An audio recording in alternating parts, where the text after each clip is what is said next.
Ini adalah kisah nyata tentang perjuangan remaja berusia 15 tahun yang divonis terkena penyakit langka. Namun, dia tak pernah menyerah dalam menjalani hidupnya yang tak mudah. Ayah Ika Uci adalah gadis SMA yang ceria, sederhana dan punya mimpi yang besar. Selain gadis normal seusianya, ayah hanya ingin lulus sekolah, kuliah, merasakan jatuh cinta dan hidup normal selayaknya remaja seusianya. Hari ini, ayah pergi sekolah untuk ujian SMA, tapi sayangnya dia ketiduran di dalam busnya, membuatnya panik bukan kepala. Sadar bahawa dia telah terlambat, dia pun berlari dan terjatuh. Ayah mengira semuanya hanyalah kecerobohannya sendiri. Namun tak lama, ia lagi-lagi terjatuh. Kali ini di hadapan seorang laki-laki. Tak lama kemudian hujan turun membuat barang-barangnya pun menjadi basah. Dan kakinya perih menahan luka. Dengan langkah yang tertati, ayah tetap berjalan menuju ke sekolah. Beruntung anak laki-laki itu memberikan tumpangan dengan sepedanya. Dia lebih beruntung lagi bahawa guru mereka masih berbaik hati mengizinkan mereka untuk tetap mengikuti ujian SMA. Namun, sikap dia itu tak sedingin meskipun ayah sudah mengucapkan terima kasih dengan ramah. Ayah pun bercerita tentang kejadian hari ini kepada ayahnya yang bekerja membuka kedai tahu dan ibunya yang seorang karyawan biasa. Ia juga memiliki 3 adik yang sangat menyayanginya. Meskipun sempat terlambat, untunglah ayah berhasil lulus ujian dan masuk SMA favorit itu. Hari-hari ceria penuh harapan pun mulai dijalani ayah. Esok paginya, ia pun memakai seragam SMA untuk pertama kalinya. Ayah terlihat sangat cantik. Ayah yang sangat semangat ini mengabadikan momen itu pada foto melihat ayah yang kini sudah SMA. Selain aktif di sekolah, dia pun mengikuti kelas basket. Ayah tampak lincah dalam bermain basket. Tapi akhir-akhir ini, ayah sering sekali kehilangan keseimbangan. Bahkan, ia sulit menggunakan sumpit. Suatu malam, dia merasa begitu tak enak badan. Pandangannya tiba-tiba saja kabur. Dan esoknya, dia tiba-tiba terjatuh dengan keras di depan rumahnya. Dagu ayah terbentur dan luka. Orang tuanya pun langsung berlari mendekatinya. Kan khawatir, ia pun langsung dibawa ke rumah sakit. Dan ayah pun segera mendapatkan pengobatan. Namun sang ibu menyimpan kekhawatiran. Ia berkata pada sang doktor, saat ayah terjatuh, tangannya sama sekali tidak tergores. Ia justru langsung mendarat dengan wajahnya. Bukankah ini terasa aneh? Doktor pun kemudian berkata dia akan lakukan pemeriksaan lebih lanjut dan hasilnya baru akan keluar beberapa hari kemudian. Musyid, sebelum pulang, doktor meminta ayah untuk menuliskan setiap hal yang terasa tak biasa pada tubuhnya. Lalu beberapa hari kemudian, Dr. Mizuno kembali menyuruh ibu ayah datang ke rumah sakit. Dan matanya pun langsung berkaca-kaca saat doktor berkata, ayah kemungkinan terkena spinocerebellar degeneration. Sebuah penyakit langka yang menyerang saraf regeneratif yang perlahan akan merampas kemampuannya berjalan, berbicara, menulis, bahkan untuk makan sendiri. Penyakit ini tidak bisa disembuhkan, namun doktor berkata masih akan melakukan sejumlah tes untuk memastikannya lagi. Mendengar itu, sang ibu pun langsung lemas dan ia tak mampu berkata apa-apa. Ayah masih begitu muda. Sulit baginya membayangkan gadis cantik yang ceria itu perlahan akan kehilangan kemampuan tubuhnya. Hingga akhirnya lumpuh sepenuhnya. Ibu ayah terus berjuang mencari pendapat dokter lainnya. Namun dokter menolak dan berkata bahawa harusnya pemeriksaan itu sudah jelas. Dan penyakit ini bukanlah penyakit yang sulit untuk didiagnosis. Sang ibu menyembunyikan dari seluruh keluarga. Ia tetap tersenyum meskipun hatinya menangis. Namun ayah kembali menjatuhkan badan lagi. Sebenarnya ayah bertanya bagaimana hasil tes kesehatannya. Tapi sang ibu harus berbohong dan berkata bahawa semuanya baik-baik saja. Ayah pun kembali diajak ke rumah sakit. Di sini dia berjumpa dengan seorang anak yang ayahnya dirawat di rumah sakit. Sambil main, tiba-tiba ayah tidak bisa menangkap bola. Padahal dia adalah seorang pemain basket. Anak itu berkata dulu ayahnya juga punya luka di dagu seperti ayah. Dan dokter yang menanganinya juga sama, iaitu Dr. Mizuno. Saat ayah pergi, ayah tidak melihat kehadiran ayah dari sang anak yang ternyata mengalami kelumpuhan total. Sang ibu pun sibuk mencari dokter terbaik untuk mengobati anaknya. Ia pun mendatangi seorang ahli saraf lainnya, namun tetap tidak ada yang menjamin kesembuhannya. Dokter berkata yang bisa dilakukan oleh sang ibu saat ini adalah tetap semangat dan jangan kehilangan harapan. Jadilah kuat agar ayah bisa hidup berdampingan dengan penyakitnya dan menjaganya agar dia semakin memburuk. Sang ibu pun mendengar pesan suara dari ayah. Di sana ayah berkata, terima kasih dan jangan mengkhawatirkan dirinya. Luka di dagunya dokter bilang akan sembuh tanpa bekas. Mendengar itu, sang ibu pun langsung menangis. Ia tak tahu bagaimana harus memberitahu anaknya dan ia pun tidak siap melihat kemunduran motorik ayah. Yang perlahan-lahan akan membuatnya tidak bisa melakukan apa-apa lagi.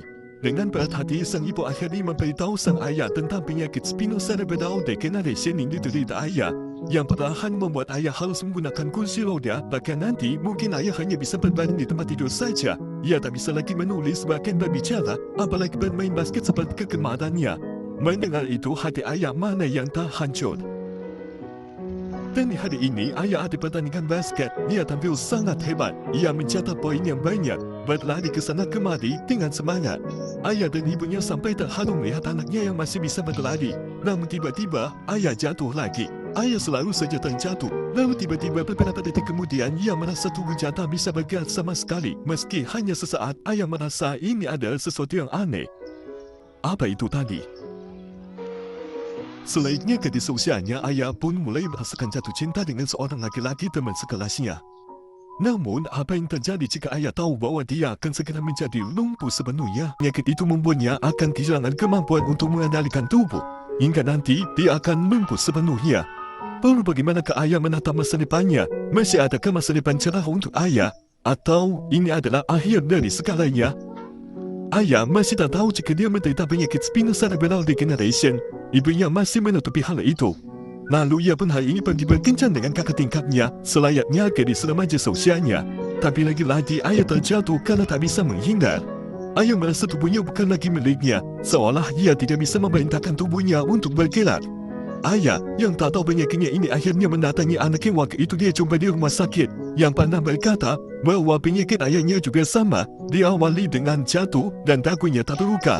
Namun betapa terkejutnya ayah melihat ayah anak itu dalam kondisi terbaring dengan tubuh lumpuh dan tak bisa berbicara. Ayah bertanya, sakit apa yang dideritanya? Ternyata nama penyakit itu adalah spinocerebellar degeneration. Penyakit yang baru pertama kali ayah dengar. Pikirannya terus berputar-putar tentang penyakit itu. Namun ia tetap menjalani hari-harinya memimpin lagu kerana mereka yang akan tampil. Ayah terus saja melamun. Lalu tiba-tiba dia merasa genggaman tangannya seolah melemah. Hal ini terus membuat pikiran ayah ke mana-mana. Hingga ia pun pulang tak terlambat. Bahkan di rumah semua orang sudah cemaskan ayah belum juga pulang padahal hari sudah malam. Ayah ternyata berada di sekolah berusaha mencari tahu tentang apa penyakit itu. Setiap informasi yang ia temukan seperti berbicara langsung dan menunjuk dirinya. Penyakit itu membuat penderitanya kesulitan mengendalikan gerakan. Awalnya sering tersandung dan terjatuh saat berjalan. Lalu kesulitan menggapai benda-benda sederhana. Konsis seperti yang apa ayah rasakan. Dan pada akhirnya penderita tidak akan mampu lagi untuk berdiri dan dipaksa untuk menggunakan kursi roda seumur hidup. Sungguh sama seperti kondisi ayah dari anak itu. Dan lebih parahnya lagi, penyakit ini tak ada obatnya. Saat itu ia juga berjumpa dengan Haruto dan ayah pun menangis. Ayah pulang dengan wajah sedih karena dia sudah tahu apa penyakit yang ia derita walaupun kedua orang tuanya terus menutupinya. Ayah tersenyum tapi mata tak bisa berbohong. Besok adalah pertunjukan paduan suara, tapi setelahnya ia harus ke rumah sakit. Hari ini ayah serius memimpin paduan suara karena ia tahu mungkin ini adalah kesempatan terakhir baginya. Ia harus memberikan penampilan yang terbaik. Ayah bertekad ia akan hidup tanpa penyesalan. Ketika musik dimulai, teman-temannya pun mulai bernyanyi. Sebuah nyanyian yang terdengar sederhana, namun ini sangat berarti dan penting bagi ayah. Penampilan ayah pun membuat sang ayah menangis. Harapan orang tua agar anaknya punya tawa bahagia sebelum waktunya habis. Ayah tampil bagus dan kini saatnya mereka untuk ke rumah sakit. Ayah, ibu dan doktor memutuskan untuk memberitahu apa penyakit yang diderita ayah. Ini bukanlah hal yang mudah. Tapi doktor ingin ayah bisa memanfaatkan waktu yang tersisa dengan sebaik-baiknya dan tak ada penyesalan. Ayah pun menangis. Satu lagi pertanyaan yang sangat menusuk hati doktor. Kenapa penyakit ini memilih dirinya? Dan Semapan hanya bisa terdiam. Ayah mencurahkan perasaannya pada sang ibu. Mengapa harus dia? Ini terlalu kencang. Sang ibu berkata, ibu sering bertukar tempat denganmu. Biar ibu yang sakit. Maafkan ibu ayah. Tak mudah bagi ayah menerima kenyataan pahit ini. Meski begitu ayah tetap semangat bermain basket meskipun ia sangat kesulitan. Ia pun kerap melakukan kesalahan. Ayah takut. Ia sangat takut bahkan untuk memejamkan mata. Hari itu ayah didatangi oleh kakak kelasnya yang suka pada ayah dan mengajaknya untuk berkencan. Ia pun pergi ke festival dan memakai yukata yang cantik. Ayah ingin sekali merasakan keseruan masa remaja walaupun kini ia sedang sakit. Akan tetapi tiba-tiba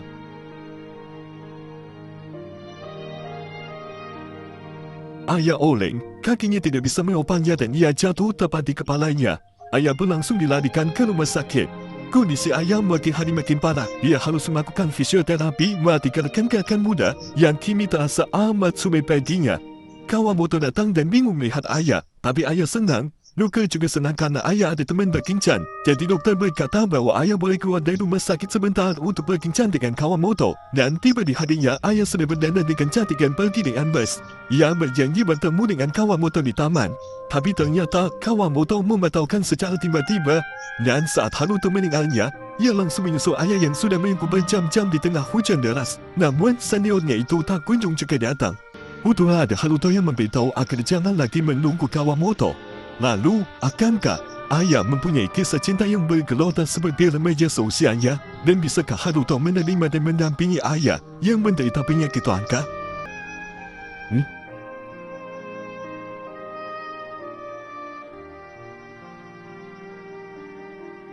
Ayah sangat cantik dan masih muda. Ia harusnya bisa bersenang-senang dan belajar. Tapi penyakit spinocerebellar degeneration merampasnya. Ayah kini berjalan seperti penguin. Sendi-sendinya pun sudah kaku. Penyakit ini ternyata membunuh lebih cepat dari apa yang diperkirakan. Ayah tidak pernah menyerah. Ia berharap adanya keajaiban. Ia yakin keajaiban akan menemukannya suatu hari nanti. Aku sang adik yang melihat kakaknya berjalan aneh ini pun menyembunyikan kesedihannya. Meski tak tahu pasti apa yang terjadi, ia tahu bahawa kakaknya tak baik-baik saja.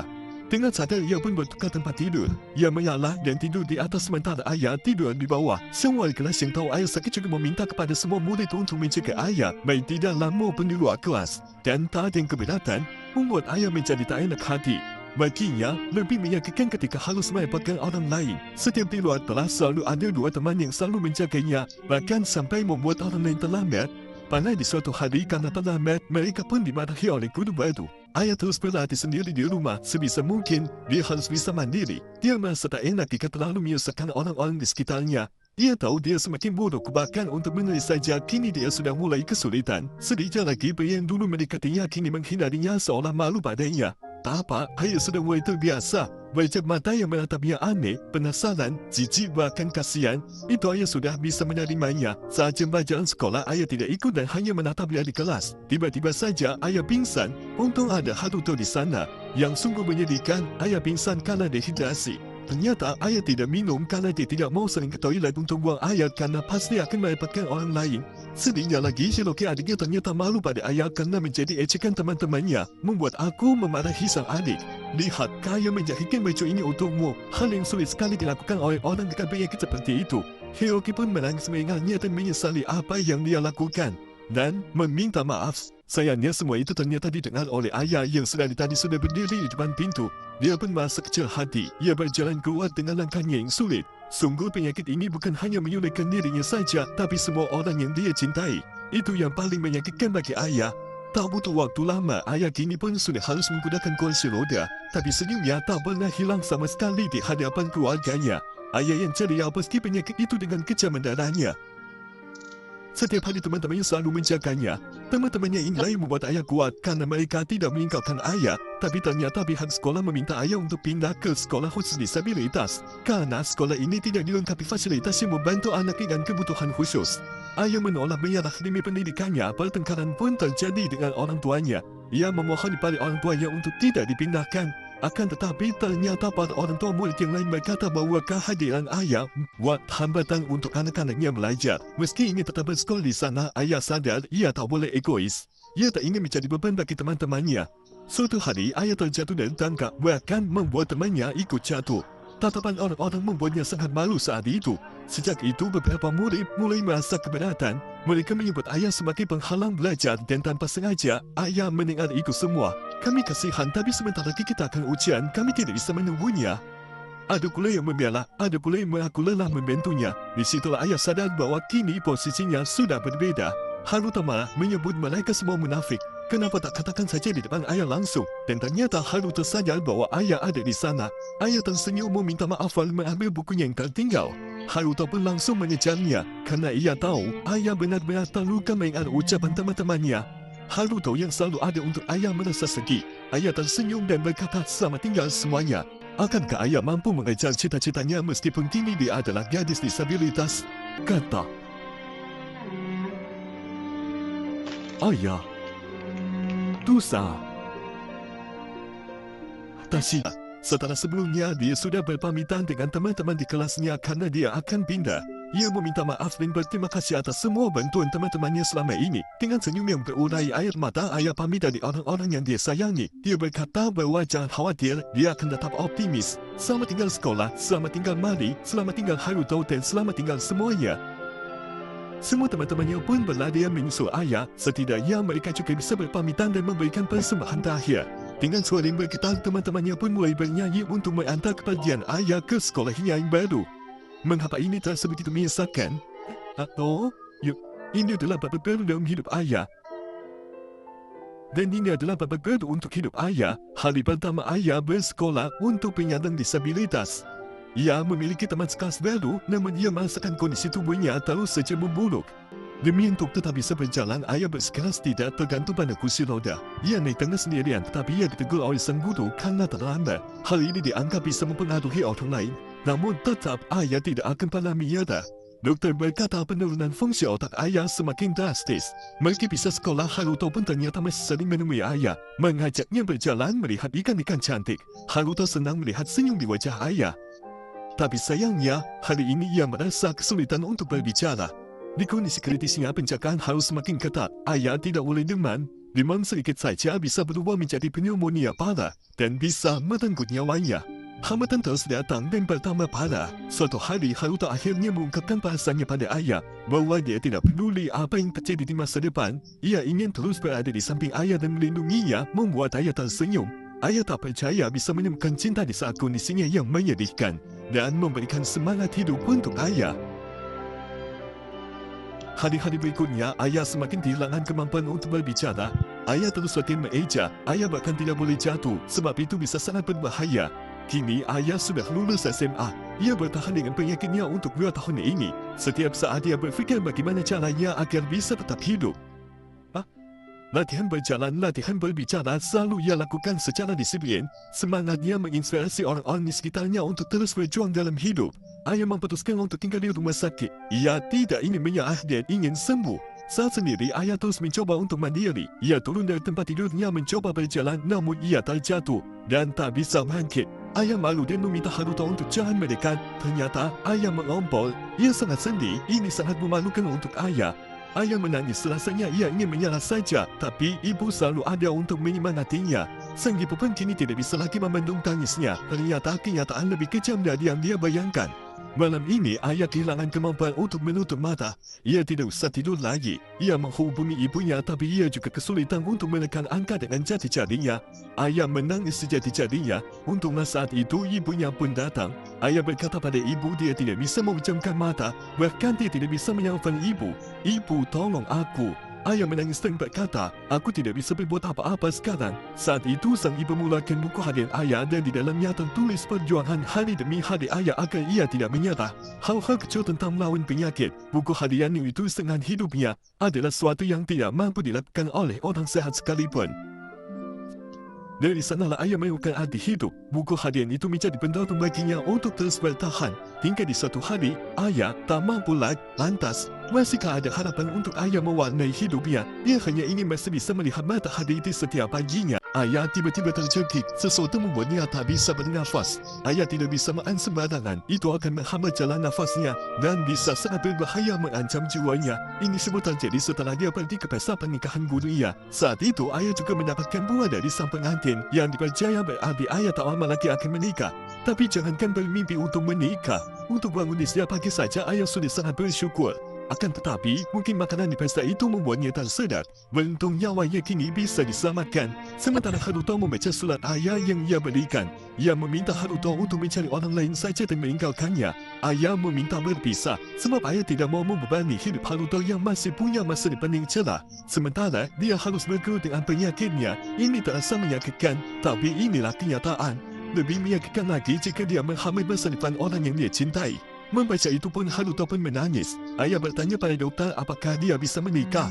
Dia ingin berjalan di gereja dengan banyak bunga-bunga cantik di sekitarnya, memakai gaun putih seperti di dongeng. Kemudian Ayah pun menangis sebab ia tahu itu tidak akan mungkin terjadi.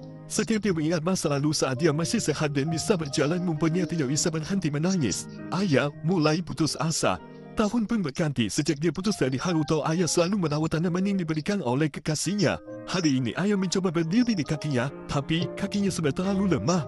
Ia berkata, "Ibu, aku kini sudah tidak bisa berjalan lagi. Ini memilukan." Doktor pun harus mengabarkan bahawa ayah sudah masuk terminal akhir.